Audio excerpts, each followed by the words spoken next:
Hi friends, आज मैं आपके लिए लेकर आई हूँ टेंसेस का पार्ट 1 में मैंने आपको बताया था कि टेंस क्या होते हैं और उसे कितने टाइप्स होते हैं। अगर आपने इस वीडियो का पार्ट 1 अभी तक नहीं देखा है तो प्लीज़ उसे जल्दी से देख लीजिए, क्योंकि उस वीडियो को देखने के बाद आपको इसके टाइप्स को रटने की बिल्कुल भी ज़रूरत नहीं पड़ेगी। फ्रेंड्स, उस वीडियो का लिंक मैंने इस वीडियो के डिस्क्रिप्शन में डाल दिया है, आप चाहें तो वहाँ से भी देख सकते हैं। सो फ्रेंड्स, अभी तक हमने ये जान लिया है कि टेंस हमें टाइम और वर्क के बारे में बताते हैं। टाइम के 3 टाइप्स होते हैं, प्रेजेंट, पास्ट एंड फ्यूचर, और वर्क के 4 टाइप्स होते हैं, indefinite, continuous, perfect and perfect continuous. Friends, अब हमें सिर्फ इनके टाइप्स पर फोकस करना है। अब हमें एक क्लियर कट आइडिया मिल चुका है कि हमें करना क्या है, यानी कि हमें बस इनके अब रूल्स पढ़ने हैं। सो फ्रेंड्स, आप ये सोच रहे होंगे कि प्रेजेंट के 4 हो गए टाइप्स, पास्ट के 4 टाइप्स हो गए, फ्यूचर के 4 टाइप्स हो गए, टोटल 12 होंगे, ये याद कैसे होंगे? सो फ्रेंड्स, इसके लिए भी एक बहुत ही ईजी ट्रिक है।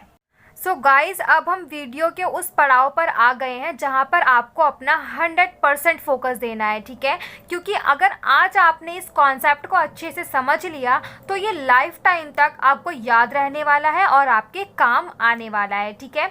अब हमने अभी तक ये पढ़ लिया है कि टेंस जो है हमें टाइम और वर्क दोनों के बारे में बताते हैं। टाइम के 3 टाइप्स होते हैं, प्रेजेंट, पास्ट और फ्यूचर, और 4 उसके अलग वर्क वाले टाइप्स होते हैं, ठीक है फ्रेंड्स?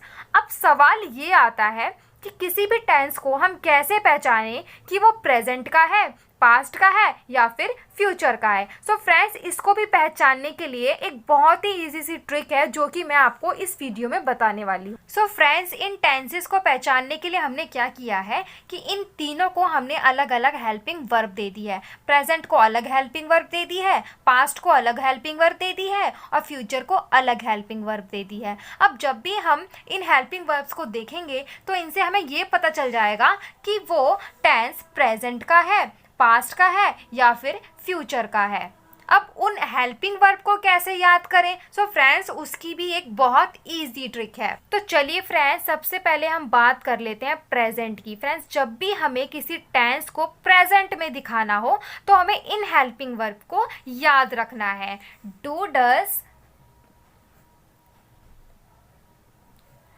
इज, एम, आर और हैज, हैव। ठीक है फ्रेंड्स, जब भी हमें किसी टेंस को प्रेजेंट में दिखाना होता है तो हमें इन हेल्पिंग वर्ब को याद रखना है।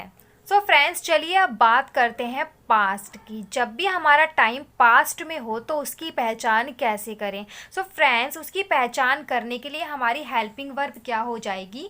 डू, डज का हो जाएगा डिड। ठीक है फ्रेंड्स, इज, एम, आर का हो जाएगा वॉज या वर, और हैज, हैव का हो जाएगा सिंपली हैड। ठीक है फ्रेंड्स, तो पास्ट टेंस को पहचानने के लिए हमें सिर्फ इन 3 हेल्पिंग वर्ब को याद रखना है। एंड फ्रेंड्स, लास्ट है हमारा फ्यूचर, कि जब भी हमारा टाइम फ्यूचर में हो तो हम ये कैसे पहचाने कि वो टेंस फ्यूचर का है। सो फ्रेंड्स, उसके लिए आपको एक बहुत ही ईजी सी हेल्पिंग वर्ब याद रखनी है, विल एंड शैल। फ्रेंड्स, इसका मतलब ये है कि जब भी टेंस में विल या शैल हो तो इससे आपको ये पता चल जाएगा कि वो जो टेंस है वो फ्यूचर टेंस है। सो फ्रेंड्स, अभी तक हमने इन टेंसेस के हेल्पिंग वर्ब को समझ लिया है, जान लिया है, ठीक है फ्रेंड्स? तो अभी सिर्फ पहचान के लिए किसी भी टेंस के अंदर ट्रांसलेट करते हुए जब भी आप किसी टेंस की इंग्लिश को पढ़ रहे होंगे तो उस टाइम आपको ये ध्यान रखना है कि अगर उस टेंस में इन वाली हेल्पिंग वर्ब का यूज़ हो रहा है तो उसका जो टाइम होगा वो तो प्रेजेंट होगा। ध्यान दीजिए, मैंने यहाँ पे सिर्फ टाइम की बात की है, इससे हमें वर्क का नहीं पता चलेगा। इससे हमें ये पता चल जाएगा कि जो टाइम होगा वो तो प्रेजेंट का होगा, ठीक है? उसी तरीके से अगर ये वाली हेल्पिंग वर्ब होगी तो इससे हमें ये पता चल जाएगा कि जो टाइम है वो पास्ट का है, और इस वाली हेल्पिंग वर्ब से हमें ये पता चल जाएगा कि जो टाइम है वो फ्यूचर का है, ठीक है फ्रेंड्स? तो चलिए एक एग्जाम्पल के साथ हम इसे और भी अच्छी तरीके से समझ लेते हैं। तो चलिए फ्रेंड्स, समझ लेते हैं इस एग्जाम्पल की मदद से। मान लीजिए मैंने यहाँ पे लिखा he does not speak English. Friends, अभी तक मुझे नहीं पता कि इसकी हिंदी क्या है, कि मुझे तो अभी आता ही नहीं है, मैंने तो अभी पढ़ा ही नहीं कि इसको ट्रांसलेट कैसे करो हिंदी में। लेकिन क्या मैं इस पोजीशन पे हूँ कि मैं ये बता सकूँ कि जो टेंस है ये कौन सा है? जी हाँ, मैं बिल्कुल बता सकती हूँ, क्योंकि यहाँ पे डज है। सो फ्रेंड्स, डज देखकर मुझे ये तो पता चल गया कि इस टेंस का जो टाइम है वो प्रेजेंट का है। ध्यान दीजिए, अभी तक मैंने वर्क की बात नहीं की। वर्क क्या हो रहा है यहाँ पे? स्पीक का, यानी कि बोलने का।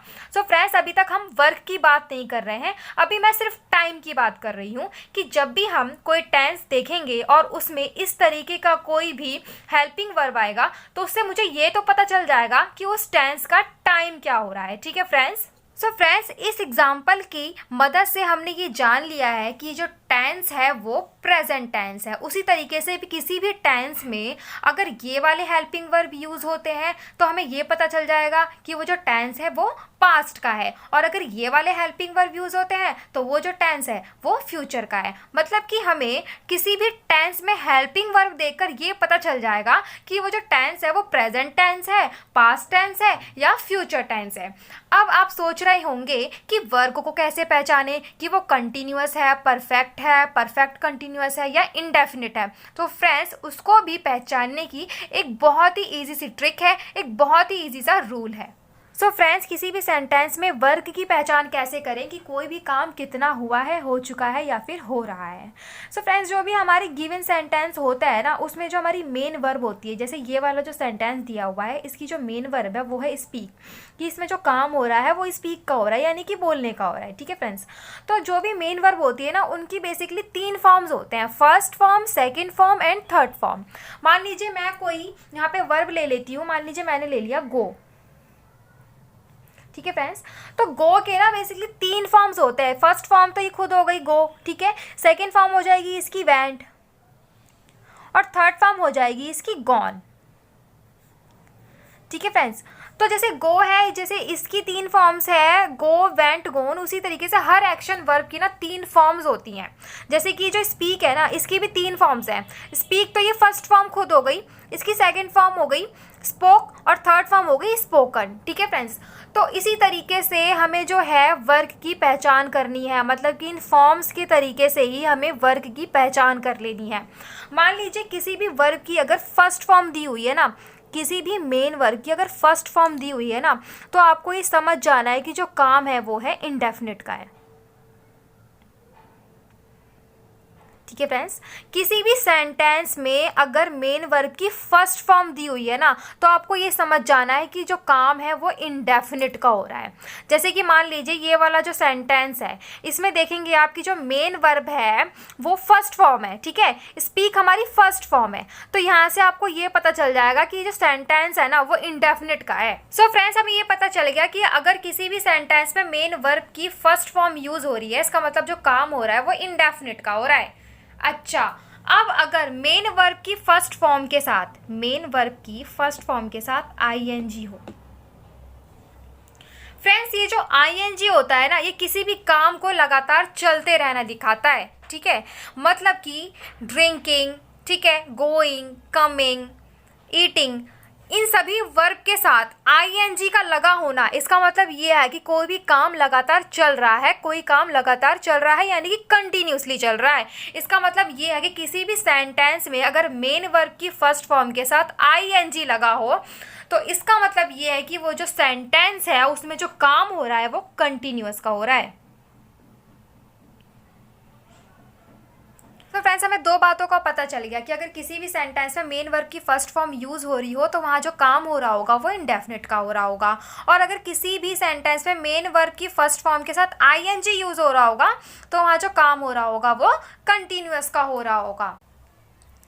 अच्छा, अब अगर मेन वर्ब की थर्ड फॉर्म यूज़ हो रही हो तो क्या करें? सो फ्रेंड्स, मेन वर्ब की थर्ड फॉर्म का मतलब ही होता है किसी काम का अपने आप में पूरा हुआ होना। मतलब कि अगर मान लीजिए मैं आपको एक एग्जांपल बोलूं कि she has gone, she has gone. Friends, gone का मतलब होता है गया हुआ। ठीक है? इसका मतलब ये नहीं होता जाना, इसका मतलब होता है गया हुआ। मान लीजिए अगर मैं आपसे बोलूं टायर्ड, मैं आपसे बोलूं टायर्ड, फ्रेंड्स टायर्ड का मतलब होता है थका हुआ।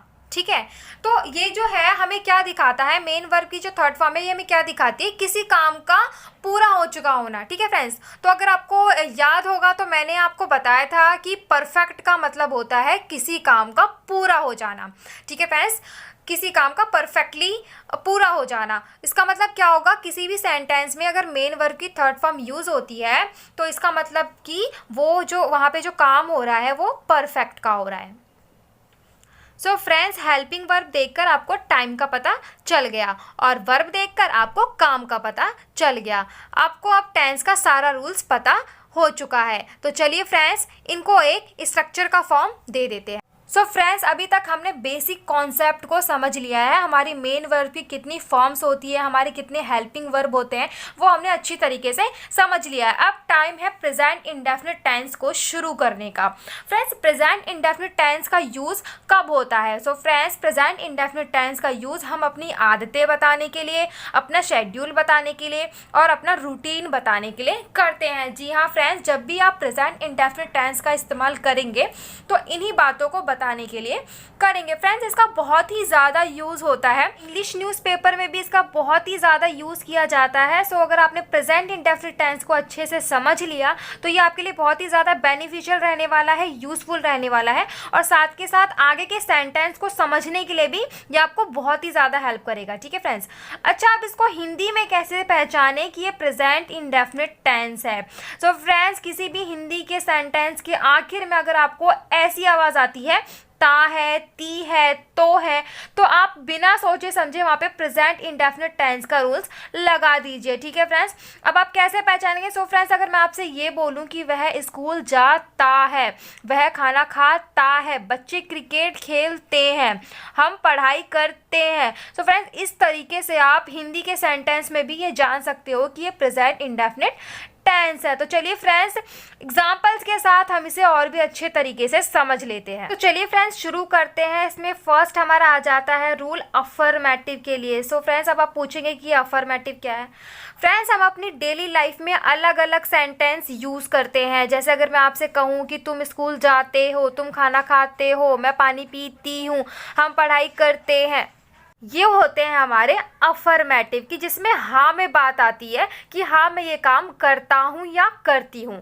अब जो काम मैं नहीं करती हूँ या फिर जो काम मैं नहीं करता हूँ उसके लिए क्या? सो फ्रेंड्स, इसी बिहाफ पे हमने सेंटेंस को कैटेगराइज कर रखा है। मेनली हमें 3 कैटेगरीज पढ़नी है, affirmative, negative and interrogative. So friends, affirmative जो हमारा होता है जिसमें हम हाँ में बात करते हैं कि हाँ मैं ये काम करता हूँ। So friends, present indefinite tense में ऐसे सेंटेंस जिसमें हाँ में बात हो रही हो कि हाँ मैं ये काम करता हूँ, उसका ट्रांसलेशन कैसे करें, उसकी इंग्लिश कैसे बनाएं। सो फ्रेंड्स, किसी का भी अफर्मेटिव हो ना, यानी किसी भी सेंटेंस में अगर आप अफर्मेटिव कर रहे हो यानी कि हाँ में बात कर रहे हो, तो उसमें आपको सबसे पहले लगा देना है सब्जेक्ट। सो फ्रेंड्स, सब्जेक्ट क्या होता है? फ्रेंड्स, सब्जेक्ट का मतलब होता है जिसके बारे में बात की जा रही है, यानी कि जो करने वाला होता है। अब मान लीजिए जैसे कि एग्जाम्पल दिया हुआ है, मैं कॉलेज जाता हूँ। सो फ्रेंड्स, यहाँ पे जो मैं है ना, वो इस सेंटेंस के लिए इसका सब्जेक्ट हो गया। अगर इसकी जगह पर तुम होता कि तुम कॉलेज जाते हो, तो इस सेंटेंस में जो तुम होता ना, वो इसके लिए इसका सब्जेक्ट हो जाता। ठीक है फ्रेंड्स। उसके बाद हमें लगाना होता है मेन वर्ब की फर्स्ट फॉर्म। सो फ्रेंड्स, अगर आपको याद होगा तो मैंने आपको पहले भी बताया था कि जब भी हम इंडेफिनिट के सेंटेंस करेंगे तो उसमें मेन वर्ब की फर्स्ट फॉर्म लगती है। तो मैंने भी वहाँ पर कुछ अलग नहीं किया है, सेम वही किया है। So friends, subject, main verb की फर्स्ट फॉर्म, फिर उसके बाद मेन वर्ब की फर्स्ट फॉर्म के साथ लगता है एस या E S. So friends, S या ई एस कब लगाएं? तो एस या ई एस किसी भी सेंटेंस में तब लगता है जब हमारा जो सब्जेक्ट होता है ना फ्रेंड्स, वो हो थर्ड पर्सन, यानी कि जो हमारा सब्जेक्ट हो रहा है, जिसके बारे में बात की जा रही है, जब वो हमारा थर्ड पर्सन होता है और वो सिंगुलर होता है तो उसके साथ एस या ई एस लग जाता है। चलिए इसे एक एग्जाम्पल के साथ और भी अच्छे तरीके से समझ लेते हैं। मान लीजिए यहाँ पर एक एग्जाम्पल दिया हुआ है, दीपा मेरे साथ रहती है। जो हमारा दीपा नाम है ना, ये हमारा थर्ड पर्सन है, क्योंकि ना तो ये फर्स्ट पर्सन है, फर्स्ट पर्सन का मतलब होता है कहने वाला, और ना ही ये सेकंड पर्सन है, सेकंड पर्सन का मतलब होता है सुनने वाला। तो दीपा जो है हमारा वो थर्ड पर्सन है। और साथ के साथ आप ये भी देखिए फ्रेंड्स कि ये सिंगुलर है कि नहीं। जी हाँ, बिल्कुल ये सिंगुलर है, क्योंकि दीपा तो एक अकेला व्यक्ति है। सो फ्रेंड्स, फ्रेंड्स मेरे कहने का मतलब यही था कि कोई भी सब्जेक्ट हमारा अगर थर्ड पर्सन हो और साथ के साथ अगर वो सिंगुलर हो तो उसी के साथ एस या ईएस लग जाता है। फिर लास्ट में हमारा लग जाता है ऑब्जेक्ट। सो फ्रेंड्स चलिए मैं एक बार और आपको रिवीजन करा देती हूँ कि जब भी हमें प्रेजेंट इंडेफिनिट टेंस का अफर्मेटिव बनाना हो तो उसके लिए सबसे पहले हमें लगा देना है सब्जेक्ट, उसके बाद लगा देना है मेन वर्ब की फर्स्ट फॉर्म, और उसके बाद अगर हमारा सब्जेक्ट थर्ड पर्सन हो और वो सिंगुलर हो तो मेन वर्ब की फर्स्ट फॉर्म के साथ लग जाएगा एस या ईएस और लास्ट में लग जाएगा ऑब्जेक्ट। सो फ्रेंड्स फर्स्ट है हमारा मैं कॉलेज जाता हूँ, मैं कॉलेज जाता हूँ। सो फ्रेंड्स रूल्स के हिसाब से हमें सबसे पहले क्या लगा देना है सब्जेक्ट, यानी कि हमें सबसे पहले सब्जेक्ट की इंग्लिश बना लेनी है। सो फ्रेंड्स इस सेंटेंस में मैं जो है हमारा सब्जेक्ट है तो मैं की इंग्लिश क्या हो जाएगी आई। सो फ्रेंड्स आई के साथ मैं एस या ईएस लगा दूं क्या? जी बिल्कुल भी नहीं, क्योंकि आई तो हमारा थर्ड पर्सन है ही नहीं, ये तो फर्स्ट पर्सन है। ठीक है फ्रेंड्स, उसके बाद हमारा आ जाता है मेन वर्ब की फर्स्ट फॉर्म। ठीक है फ्रेंड्स, अब हमारे यहाँ पे मेन वर्ब क्या है? मेन वर्ब यहाँ पे हमारा हो गया जाता, यानी कि जाने का जो काम हो रहा है वो हमारा मेन वर्ब हो गया। सो फ्रेंड्स जाने की जो हमारी इंग्लिश होती है वो क्या होती है? गो। ठीक है फ्रेंड्स, उसके बाद रूल्स के हिसाब से इसमें दिया हुआ था एस या ईएस, तो एस या ईएस तो लगेगा नहीं क्योंकि जो हमारा सब्जेक्ट है वो तो थर्ड पर्सन है ही नहीं। ठीक है फ्रेंड्स, उसके बाद हमारा आता है ऑब्जेक्ट। अब ऑब्जेक्ट हमारे यहाँ पर क्या बच जाएगा? कॉलेज। तो फ्रेंड्स हम यहाँ पे लगा देंगे कॉलेज। ठीक है फ्रेंड्स, आई गो कॉलेज। सेकंड है हमारा तुम उसे जानते हो, तुम उसे जानते हो। सो फ्रेंड्स यहाँ पर हमारा सबसे पहले क्या लग जाएगा? सब्जेक्ट। सब्जेक्ट क्या है यहाँ पर? तुम। तो तुम की इंग्लिश क्या हो जाएगी? यू। ठीक है फ्रेंड्स, उसके बाद हमें लगाना है मेन वर्ब की फर्स्ट फॉर्म। अब मेन वर्ब की फर्स्ट फॉर्म क्या हो जाएगी? मेन वर्ब हमारा हो गया जानने का। ठीक है फ्रेंड्स, जानने को हम इंग्लिश में क्या कहते हैं? नो।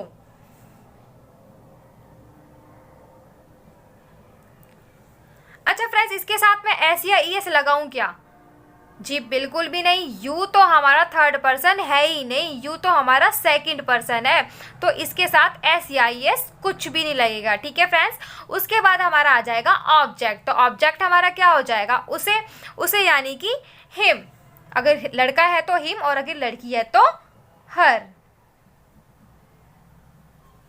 ठीक है फ्रेंड्स, उसके बाद है हमारा दीपा मेरे साथ रहती है, दीपा मेरे साथ रहती है। तो सबसे पहले हमें क्या लगाना है? सब्जेक्ट। सब्जेक्ट हमारा क्या हो जाएगा? दीपा।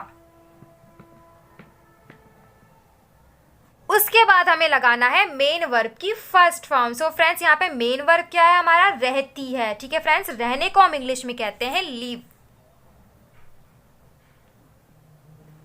ठीक है फ्रेंड्स, उसके बाद है एस या ईएस। अब हम एस या ईएस किसके साथ लगाते हैं? थर्ड पर्सन के साथ। तो दीपा हमारा थर्ड पर्सन है क्या? जी बिल्कुल, दीपा तो हमारा थर्ड पर्सन है, तो लिव के साथ क्या लग जाएगा? एस। ठीक है फ्रेंड्स, उसके बाद हमें लगा देना है ऑब्जेक्ट। तो यहाँ पे लगा देंगे हम ऑब्जेक्ट, साथ का हो जाएगा विद और ऑब्जेक्ट हमारा हो जाएगा me. Deepa lives with me. So friends हमने प्रेजेंट इंडेफिनिट टेंस के अफर्मेटिव के सारे एग्जांपल्स सॉल्व कर लिए हैं। ठीक है फ्रेंड्स, अच्छा जो मैंने इनके एग्जांपल्स दे रखे हैं, जैसे मैं कॉलेज जाता हूँ, तुम उसे जानते हो, दीपा मेरे साथ रहती है, इसमें जो लास्ट में ता ती ते के साउंड्स आ रहे हैं उससे हमें ये पता चल गया कि ये जो टेंस है वो प्रेजेंट इंडेफिनिट टेंस है। ठीक है फ्रेंड्स, तो ये मैं आपको बार बार इसलिए बता रही हूँ फ्रेंड्स ताकि आपको इसे रटने की जरूरत बिल्कुल भी ना पड़े। ठीक है फ्रेंड्स, तो चलिए फ्रेंड्स आगे बढ़ते हैं और अब बात करते हैं प्रेजेंट इंडेफिनिट टेंस के नेगेटिव सेंटेंसेस के बारे में। ठीक है, अफर्मेटिव तो हम पढ़ चुके हैं। ठीक है, अब देखते हैं नेगेटिव वाले में क्या चेंजेस है। सो फ्रेंड्स जब भी हम इसके रूल्स बनाएंगे ना तो सब्जेक्ट तो हमेशा स्टार्टिंग में ही आएगा। ठीक है फ्रेंड्स, और ऑब्जेक्ट हमेशा लास्ट में आएगा। अब देखना ये है कि सब्जेक्ट के बाद क्या आता है। सो फ्रेंड्स जब भी हम प्रेजेंट इंडेफिनिट टेंस के नेगेटिव सेंटेंसेस बनाएंगे तो सब्जेक्ट के बाद आपको लगाना है डू या डस। ठीक है फ्रेंड्स, अब आप सोच रहे होंगे डू किसके साथ और डस किसके साथ, तो फ्रेंड्स हमेशा डू आपको प्लूरल के साथ लगाना है। ठीक है फ्रेंड्स, डू आपको लगाना है प्लूरल के साथ। ठीक है, यानी कि एक से ज़्यादा के साथ आपको डू लगाना है, और डज आपको लगाना है सिंगुलर के साथ। ठीक है फ्रेंड्स, डज आपको लगाना है सिंगुलर के साथ। यानी कि एक के साथ। लेकिन फ्रेंड्स एक बात आप हमेशा याद रखना कि आई के साथ हमेशा डू आएगा, ठीक है, आई के साथ जो है हमेशा डू आएगा, ठीक है फ्रेंड्स। उसके बाद हमें लगा देना है नॉट, नॉट का मतलब होता है नहीं, ठीक है फ्रेंड्स। उसके बाद लगाना है आपको मेन वर्ब की फर्स्ट फॉर्म और फिर प्लस ऑब्जेक्ट, ठीक है फ्रेंड्स।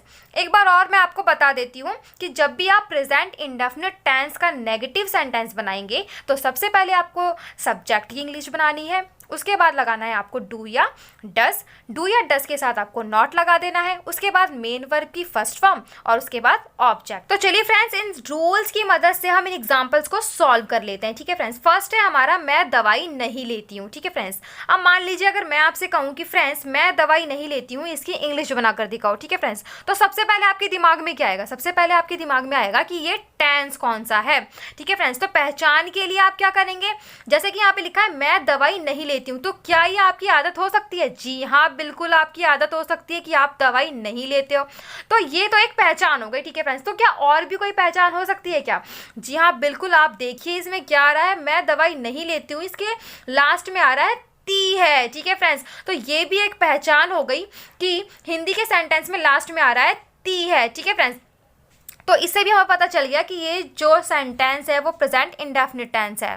तो चलिए फ्रेंड्स पहला एग्जांपल सॉल्व कर लेते हैं। फर्स्ट है हमारा मैं दवाई नहीं लेती हूँ, मैं दवाई नहीं लेती हूँ फ्रेंड्स। तो रूल्स के हिसाब से हमें सबसे पहले सब्जेक्ट की इंग्लिश बनानी है। तो यहाँ पे सब्जेक्ट क्या हो गया हमारा, मैं, तो मैं की इंग्लिश क्या हो गई, आई।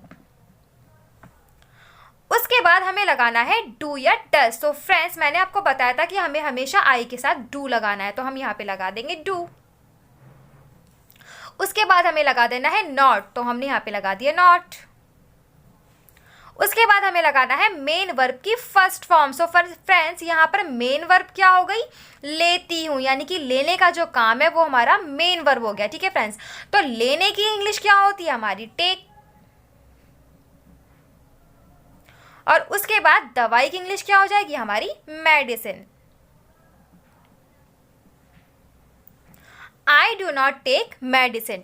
तो चलिए फ्रेंड्स उसी तरीके से हम सेकंड वाले एग्जाम्पल को भी सॉल्व कर लेते हैं। अब फ्रेंड्स सेकंड एग्जाम्पल है तुम स्कूल नहीं जाते हो, तुम स्कूल नहीं जाते हो। अब फ्रेंड्स मुझे तो पता ही नहीं है कि इसकी इंग्लिश कैसे बनाऊं, ठीक है फ्रेंड्स। मुझे तो बस इसका रूल पता है कि हमें इस रूल से इसकी इंग्लिश बनानी है। तो मैं क्या करूँगी फ्रेंड्स, हमें सबसे पहले क्या करना है, सब्जेक्ट लगा देना है। तो यहाँ पे जो हमारा सब्जेक्ट है वो क्या है, तुम की इंग्लिश क्या हो जाएगी, यू। उसके बाद हमें लगाना है डू या डस। सो फ्रेंड्स यू के साथ में डू लगाऊँ या डस, सो फ्रेंड्स यू तो हमारा क्या हो जाएगा, यू है हमारा प्लूरल, ठीक है फ्रेंड्स। तो प्लूरल के साथ क्या लगता है, डू। उसके बाद हमें लगाना है नॉट, तो मैंने लगा दिया नॉट। उसके बाद मेन वर्ब की फर्स्ट फॉर्म। सो फ्रेंड्स यहाँ पे मेन वर्ब क्या है, मेन वर्ब है जाते हो। फ्रेंड्स जाने की इंग्लिश क्या हो जाएगी, गो।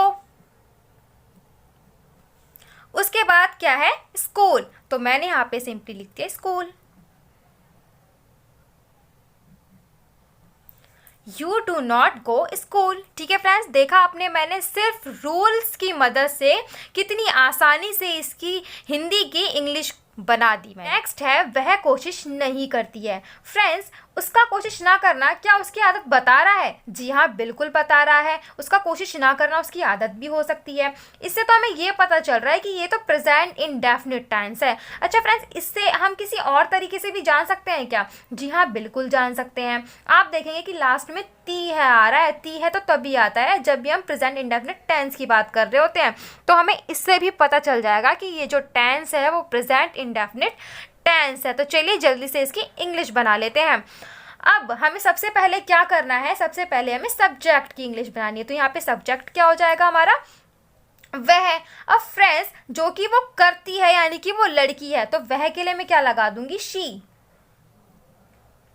ठीक है फ्रेंड्स। उसके बाद हमें लगाना है डू या डज। सो फ्रेंड्स शी जो है वो है हमारा सिंगुलर, क्या है हमारा सिंगुलर, तो सिंगुलर के साथ क्या लग जाएगा, डज। उसके बाद हमें लगा देना है नॉट, तो मैंने यहाँ पे लगा दिया नॉट।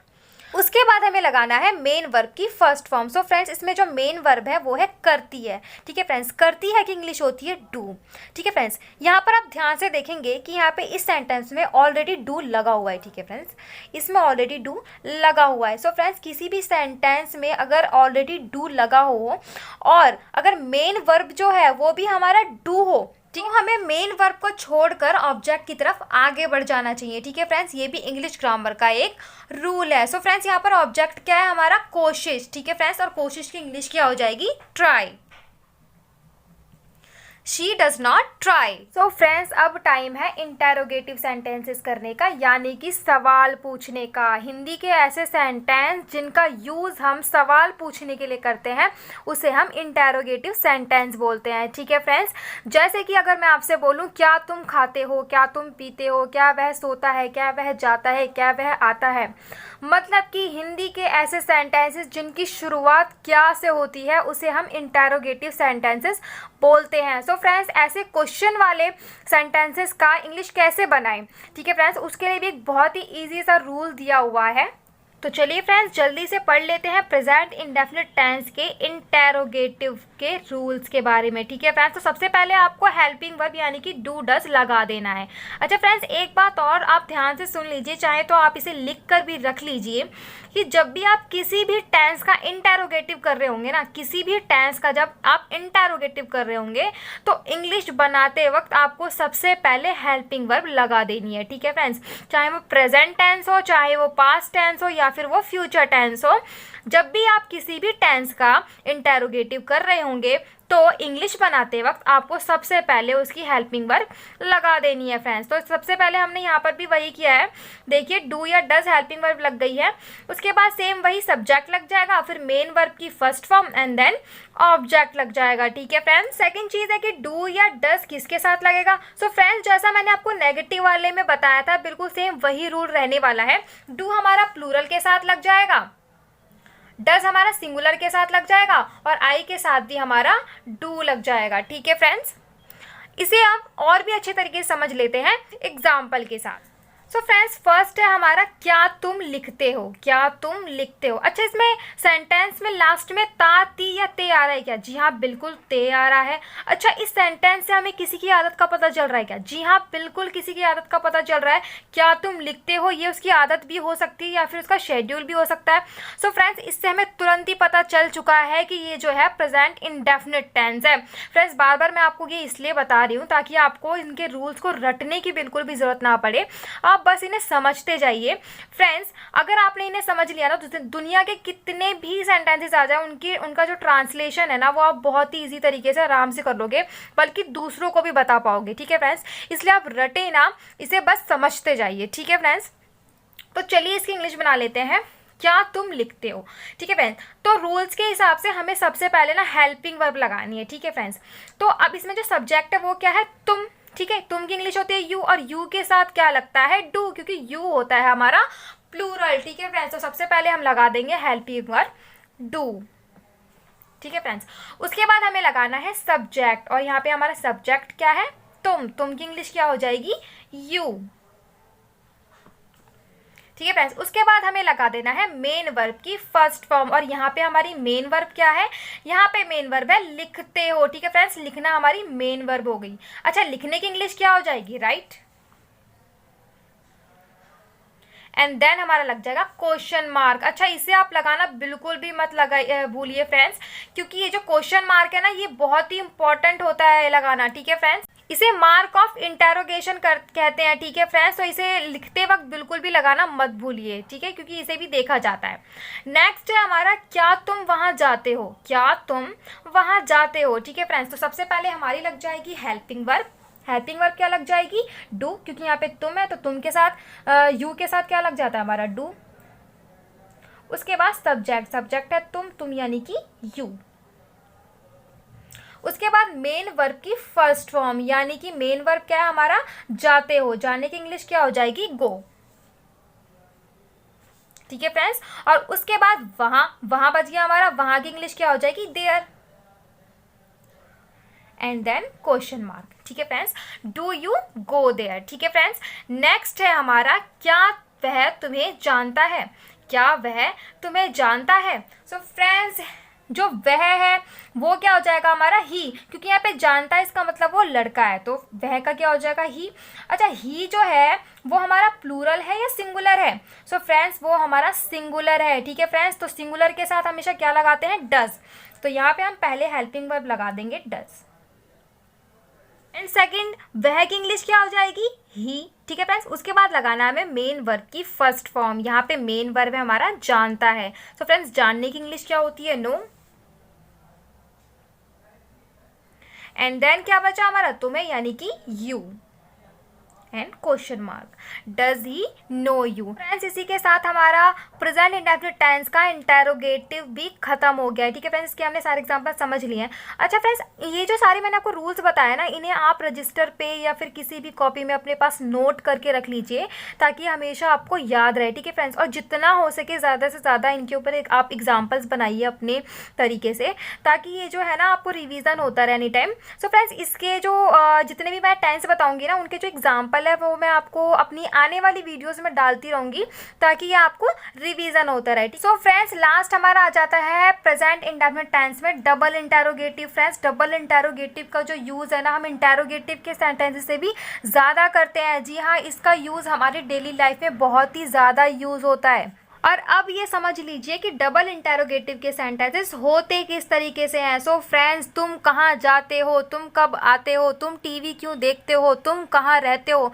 सो फ्रेंड्स, इस तरीके के जो सेंटेंसेस होते हैं उसे ही हम डबल इंटेरोगेटिव कहते हैं। अच्छा, ध्यान दीजिए फ्रेंड्स, जो मैंने इंटेरोगेटिव वाला सेंटेंस बताया था ना, वो सेंटेंस कुछ इस तरीके का होता है जैसे क्या तुम लिखते हो, क्या तुम वहाँ जाते हो, क्या तुम खेलते हो, क्या तुम पढ़ते हो। ठीक है फ्रेंड्स, और जो डबल इंटेरोगेटिव वाला होता है वो ऐसे वाला होता है, तुम क्यों खेलते हो, वह कहाँ रहता है, हम क्या खाते हैं। ठीक है फ्रेंड्स, तो इन दोनों के बीच ये डिफरेंस है। तो चलिए अब हम पढ़ लेते हैं प्रेजेंट इंडेफिनिट टेंस के डबल इंटेरोगेटिव के रूल्स के बारे में। सो फ्रेंड्स, इसके जो रूल्स है ना, वो बिल्कुल सेम हमारा इंटेरोगेटिव की तरह है। ठीक है फ्रेंड्स, बस इसमें फ़र्क इतना है कि हमें सबसे पहले इसमें WH फैमिली लगा देनी है। फ्रेंड्स, अब आप सोचेंगे कि WH फैमिली क्या होती है। सो फ्रेंड्स, ऐसे वर्ड जिसका यूज़ हम सवाल पूछने के लिए करते हैं उसे हम WH फैमिली कहते हैं। ठीक है फ्रेंड्स, जैसे कि व्हाट,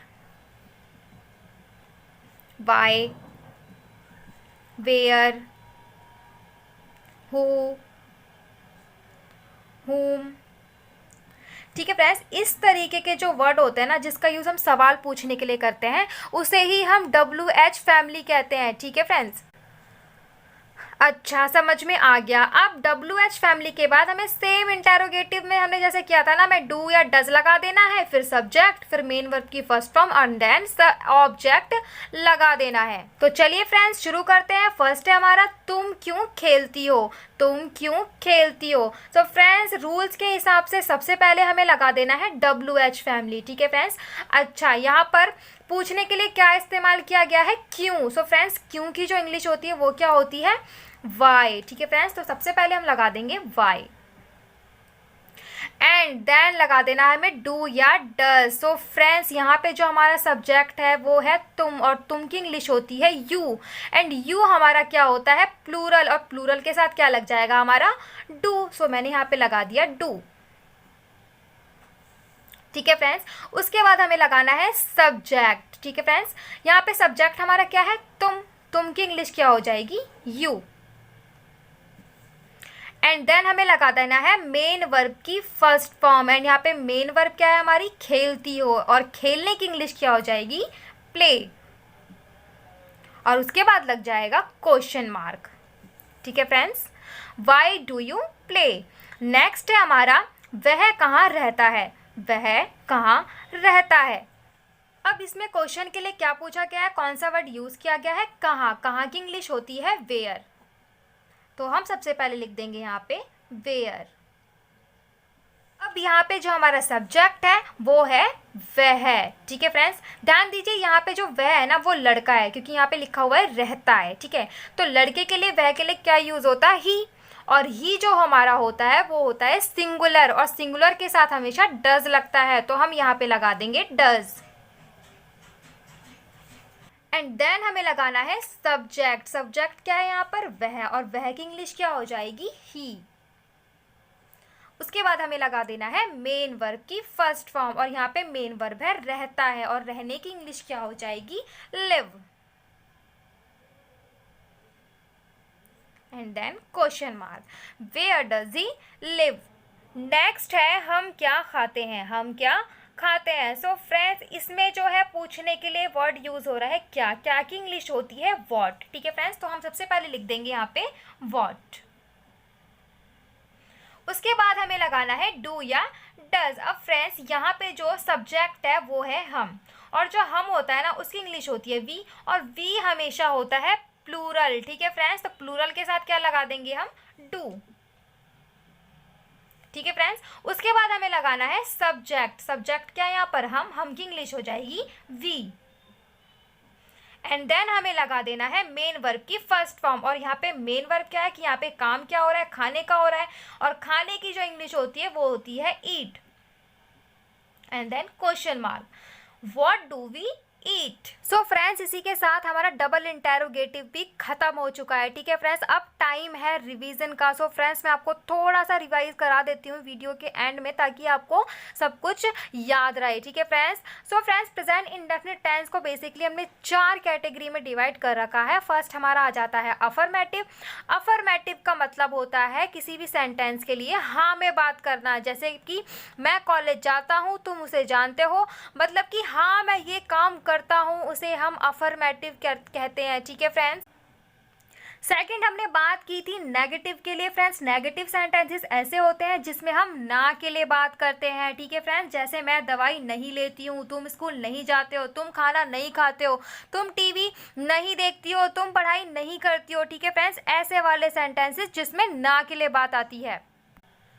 एंड देन हमने बात की थी इंटेरोगेटिव सेंटेंसेस के बारे में। ठीक है फ्रेंड्स, इंटेरोगेटिव सेंटेंसेस हमारे वो होते हैं जिनका यूज़ हम सवाल पूछने के लिए करते हैं। ठीक है फ्रेंड्स, जैसे क्या तुम लिखते हो, क्या तुम सोते हो, क्या तुम खाते हो, क्या तुम पीते हो, ये वाले सेंटेंसेस।